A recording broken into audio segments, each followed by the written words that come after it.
Running over to the dining room window, I called back over my shoulder, "What is that, Dad?" My father dropped the fork he was holding, spilling a glass of red wine onto his newest work shirt. He didn't even notice.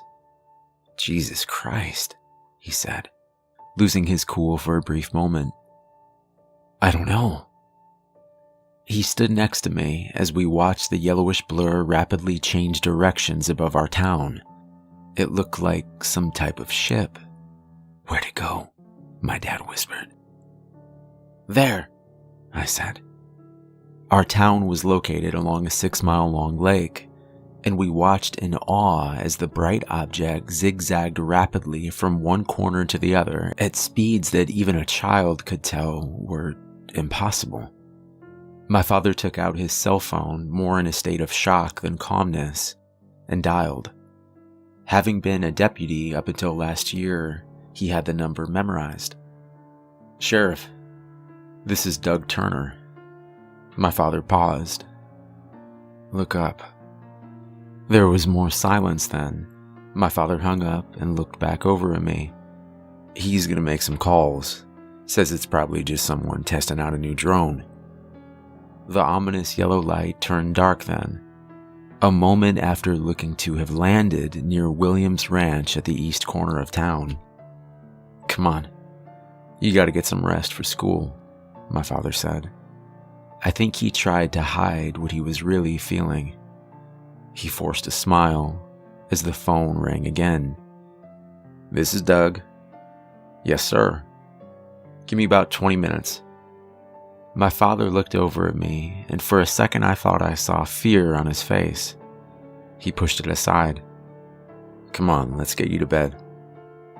He tucked me in and kissed me on the forehead. Before I could tell him to be careful, he tried his best to ease my worries. "Don't worry, I'm sure it's nothing. Sheriff says he's bringing a few other men along as well." He winked. "Whatever it is, I'll be careful." And then he was gone, leaving the light on near my bed and closing the front door with a click. I was home alone, but no one in the town ever worried about such things as burglars, or worse. At least not yet. I don't know how I fell asleep, but all I can tell you is I woke up the next morning with a terrible headache. My father hadn't come home. Clutching my head tightly, I still managed to run into the kitchen and was surprised to see him waiting for me at the table. "Good morning, son." I looked over at him with confusion as he made no attempt to go over the previous night. "What was it, Dad?" His blank expression held. "What was what, son?" I became more confused. "The yellow light. The thing in the sky. I think you must have had a nightmare, son," he replied firmly. And then he stood up from the table and smiled. It didn't ease my fear, only enhancing it, as the smile turned into a grin far wider than I was accustomed to. "Say, you know what? I've been thinking that maybe you can take the day off from school today. Maybe we can go for a little field trip." "Yeah, sure," I replied uneasily. "Do you mind if I rest a little bit first, though? I've got a really bad headache." His smile deflated a little at that, as he seemed to be thinking it over. A moment later, it came back in full force. "Sure thing. Get some rest and we'll head out around noon. I've got something I want to show you." He kissed me on the forehead as he had the night before, but this time it felt awkward, and it made me feel, well, scared. Going back to my bedroom, I shut the door behind me and pressed my head into the pillow to try and dull the pain. How could he not remember last night? Was it actually possible that I had dreamt the whole thing? I stood up and looked out the window, and suddenly thoughts from the previous night rushed back. I remembered details that I had somehow forgotten. I hadn't fallen asleep as my father had gone to check out the strange sighting with the sheriff. I had instead sat by the window and watched. I can't remember everything, but I know that I saw something. 20 minutes or so after my father had left to meet the sheriff, there was a blinding flash of light that emanated from where we had seen the object land.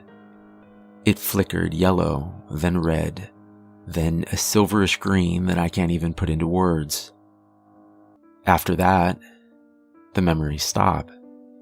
I don't recall falling asleep, and I definitely don't remember my father returning that night. I don't know what's going on, but I'm scared. I trust my father, but this whole thing just doesn't seem right. My headache grew worse, perhaps due to my anxiety of what the rest of the day might hold. My mind thought of what my father planned to show me and where we might go. I am ashamed to say that the most prevalent thought of all was, is he even still my father? I'm not sure how much time passed before the door creaked slowly open, and I opened my eyes to see him grinning over at me. It's time. My eyes met his, and before I could tell him about how my headache had gotten worse, he continued, "Don't worry. Once we get there, you'll feel a whole lot better. I promise." I nodded. Perhaps a different day I would have had the willpower to argue, or to think over the events of the previous night with more clarity, but the pounding of my head was so intense now that I could barely even open my eyes, let alone argue. He helped me into his old pickup truck, gave me a pillow to press my head against, and closed the door behind me. The engine started up easily, and I drifted in and out of sleep as he put it in drive and made his way down the long road into town. Opening my eyes for a moment, a bright patch of pine trees could be seen out of my window. I saw a family of deer as well, their eyes seeming to focus on me as we made our way farther down the road. When we got to the town square, it was unlike anything I had ever seen in my life. My friends and some of my family were there, as if they had been waiting for me. Their eyes were happy and bright, and as we drove through the square, I noticed each one of them was grinning widely as we passed by. They all waved. "They're happy to see you," my father said. "Where are we going, Dad?" Before I had to close my eyes again from the pain, I saw him look over at me and wink for the second time that day. I must have fallen asleep then, because the next thing I knew, I was standing in an open field that must have been William's ranch. The sun wasn't as bright as it had been while we had driven, and strangely enough, my headache was almost completely gone now. "You ready?" my father asked, and I noticed that his eyes weren't the calm brown I had known before, but were some type of silver. "Ready for what?" "Ready to see," he said, grinning widely and stepping aside. On the ground behind him sat a circular silver disc, maybe only a few feet wide. I found it almost unimaginable that such a small object could have been responsible for the blinding display we had seen the previous night. "That's it?" I asked.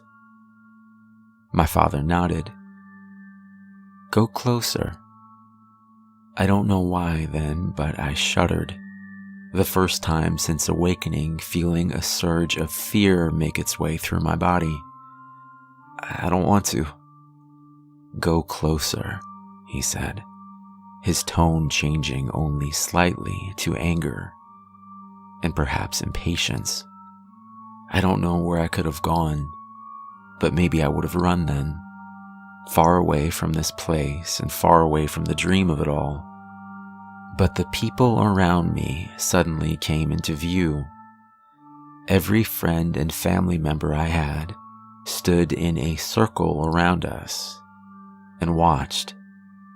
They waited. I understood then that I was the last of them to come here. "Don't be afraid, son," my father said then. "You're going to understand everything very soon." I knew then that I didn't have much choice in the matter, and I unwillingly began to walk past my father and towards the small silver object ahead of me. The strange thing was, the closer I got, the less small it seemed. At first, I had noted it to be roughly only a few feet in diameter. Now, as I approached the object, it seemed to go on for miles.